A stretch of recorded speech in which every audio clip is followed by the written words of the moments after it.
अब economical sphere में जाते हैं। अब इकोनॉमिकल स्फीयर क्या बताता है, देखिए फ्रीडम ऑफ मार्केट, क्लियर सी चीज है, मार्केट की फ्रीडम चाहिए। फ्रीडम ऑफ मार्केट मतलब मार्केट टू मार्केट आप ट्रेड कर सकते हैं। So freedom of market and abolition of state imposed restrictions on the movement of goods and Capitals. अब मैं आपको एक्सप्लेन करता हूँ क्या है। अब देखिए ये दो स्टेट्स है, राइट।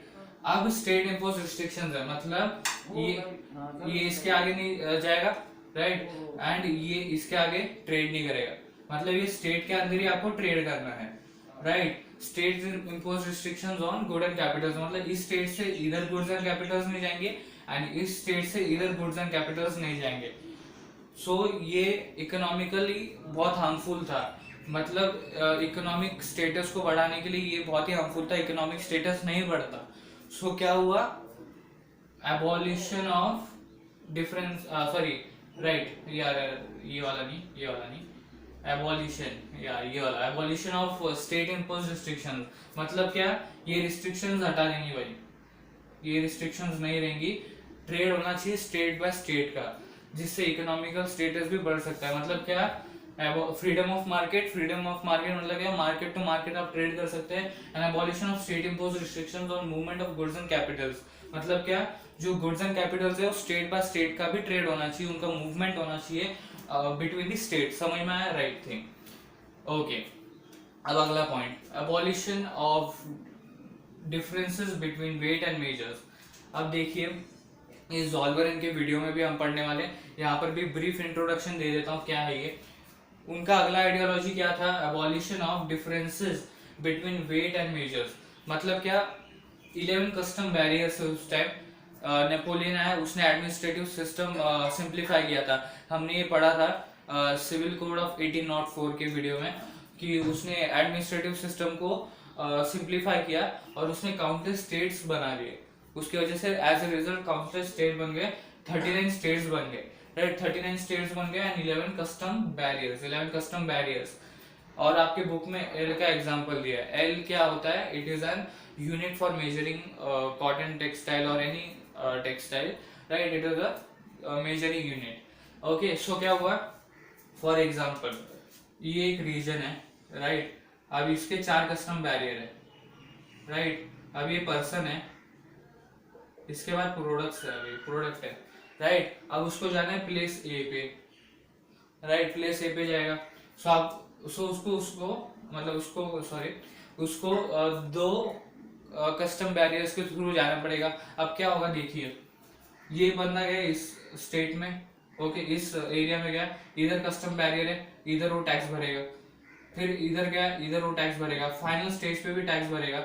सो जो प्रोडक्ट था उसके पास वो 100 रुपीज का, वो जाएगा 155 पे।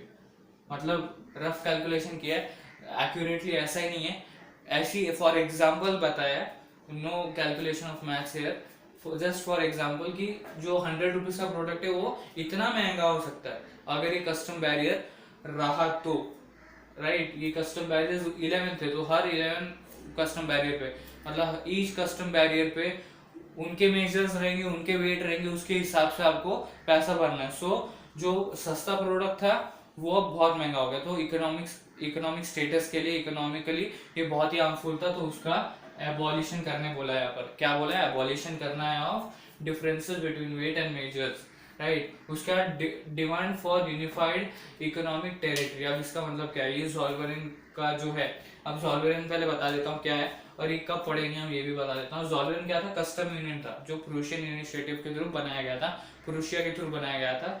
It was a custom union form by Prussian initiative and ये अब किस वीडियो में, आने वाली वीडियोस में, ऑब्वियसली आने वाली वीडियोस में हम ये जो जॉल्वरन है, जॉल्वरन, इसके बारे में हम डिटेल में देखेंगे कि ये है क्या, इसको लाया क्यों गया, इसने क्या किया, एंड उसके बाद उसके पहले की सिचुएशंस क्या थी एंड उसके बाद की सिचुएशंस क्या थी, वो हम देखने वाले आने वाली वीडियोस में। तो जॉल्वरन का इतना समझ लीजिए कि ये कस्टम यूनियन था।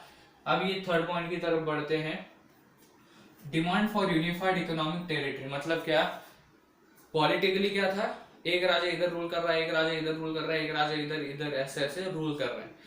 बट इनका मानना क्या था कि इकोनॉमिकली आप सारी टेरिटरीज को यूनिफाई कर दो, जिससे ट्रेडिंग इजी हो जाएगा, ईज मिलेगा ट्रेडिंग में। पॉलिटिकली आपको रखना है ऐसे का ऐसे ही रखो, बट ऐसे मतलब इकोनॉमिकली आप यूनिफाई कर दो टेरिटरीज को, जिससे ट्रेडिंग में ईज होगा। सो ये था third point, to unify the unifying economic territories, right. So Zollverein के बारे में हम जल्दी पढ़ेंगे आने वाले वीडियोस में भी, राइट। सो देखिए अभी हम समराइज करते हैं कि हमने क्या क्या पढ़ा, फटाफट करते हैं।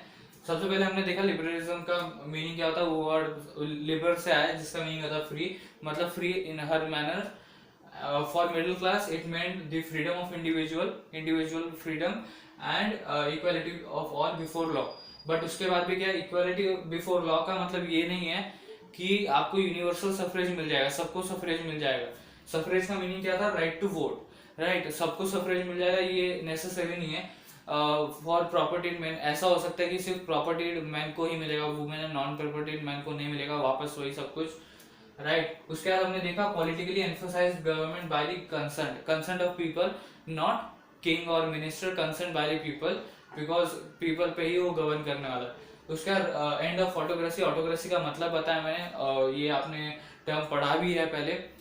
उसका क्लेरिकल प्रिविलेजेस, ये किसके प्रिविलेजेस थे, क्या थी, ये हमने पढ़ा। दैट इज क्लर्जी जो क्लास था उसका क्लेरिकल प्रिविलेजेस को एबॉलिश करने की बात चल रही है यहाँ पर। उसका constitution government, representative government through parliament. अब ये हमने देखा कि कॉन्स्टिट्यूशन क्यों, किस रीजन के लिए थ्रू पार्लियामेंट जाना चाहिए, एंड रिप्रेजेंटेटिव गवर्नमेंट तो है ही, उसको तो पार्लियामेंट के थ्रू जाना है, इसको तो डिस्कस कर चुके हैं हम। अब इकोनॉमिक स्फीयर में आते हैं। फ्रीडम ऑफ मार्केट क्लियर पता चल गया कि फ्रीडम ऑफ मार्केट चाहिए, and abolition of state impose restrictions on movement of goods and Capitals. तो यहाँ से यहाँ गुड जाना चाहिए, यहाँ से यहाँ गुड आना चाहिए, गुड एंड कैपिटल का मूवमेंट होना चाहिए, ये उनको चाहिए था। And abolition of differences between weight and measures, ये अबॉलिश क्यों करने बोल रहे थे, क्योंकि इससे कॉम्प्लेक्सिटी बहुत ज्यादा बढ़ रहा था और जो प्रोडक्ट चीप था वो एकदम हाई प्राइस का बन जा रहा था। एंड हर कस्टम बैरियर पे आपको टैक्स भरना पड़ता है, या वेट एंड मेजर के हिसाब से आपको भरना पड़ता है मनी। सो ये इकोनॉमिकली हार्मफुल था और इसने लिबरल नेशनलिस्ट को बहुत तंग करके रखा था, इसलिए उनका ये एक आइडियोलॉजी था कि abolition of differences between weight and measure. उसमें क्या था, 11 कस्टम बैरियर्स थे जिसके बारे में डिस्कस करने वाले, 39 स्टेट्स थे, ये सब कुछ हम डिस्कस करेंगे ज़ोल्वेन के वीडियो में। उसका demand for unified economic territory, मतलब क्या, इनका कहना का मतलब क्या था कि आप पॉलिटिकली रखो, डिफरेंसेस रखो कि ये राजा श्रेष्ठ, वो राजा श्रेष्ठ वगैरह, ये सब कुछ रखो पॉलिटिकली, बट इकोनॉमिकली आप यूनिफाई कर दो टेरिटरीज को, राइट, जिससे ट्रेड इजीली हो जाएगा, ईज मिलेगा ट्रेड में। सो इसलिए उनका ये थर्ड आइडियोलॉजी था। सो इस वीडियो में हमने इतना देखा कि politically and socially, politically and economically क्या उनके स्टैंड्स थे, क्या आइडियोलॉजी था। अब बुक में दिया है ऐसा क्वेश्चन, डिस्कस के कॉलम में दिया है, दैट इज ऐसे कुछ तो था कि what was the structure of ideology in economic political, या ऐसे कुछ तो क्वेश्चन दिया है, उसका ये आंसर है। इस तरह से आपको आंसर लिखना है, अगर 5 मार्क्स के लिए आता है, 4 मार्क्स के लिए आता है, इस तरह से आपको आंसर लिखना है। पॉलिटिकल स्फीयर में, इकोनॉमिक स्फीयर में इस तरह से लिबरलिज्म का मतलब क्या होता है वगैरह, वो सब कुछ आपको लिखना है। सो इस वीडियो में इतना ही था फ्रेंड्स। इसके बाद आपको सिर्फ 3 चीज़ें करनी है। अगर आपको वीडियो हेल्पफुल लगा होगा तो शेयर, मतलब लाइक ज़रूर कीजिएगा, एंड उसके बाद आपको लगता है कि ये वीडियो दूसरों के लिए भी हेल्पफुल रहेगा तो शेयर ज़रूर कीजिएगा अपने दोस्तों के साथ, जो भी स्टूडेंट्स क्लासमेट होंगे उनके साथ ज़रूर शेयर कीजिएगा। And subscribe my channel Gyan classes. अगर आपको लगता है कि सच में हेल्पफुल है, आने वाले वीडियोस भी हेल्पफुल रहेंगे, सो सब्सक्राइब माय चैनल। आपको सिर्फ 3 चीज़ें करनी है, that is like and share my videos and subscribe my channel Gyan classes. And thank you for watching this video friends.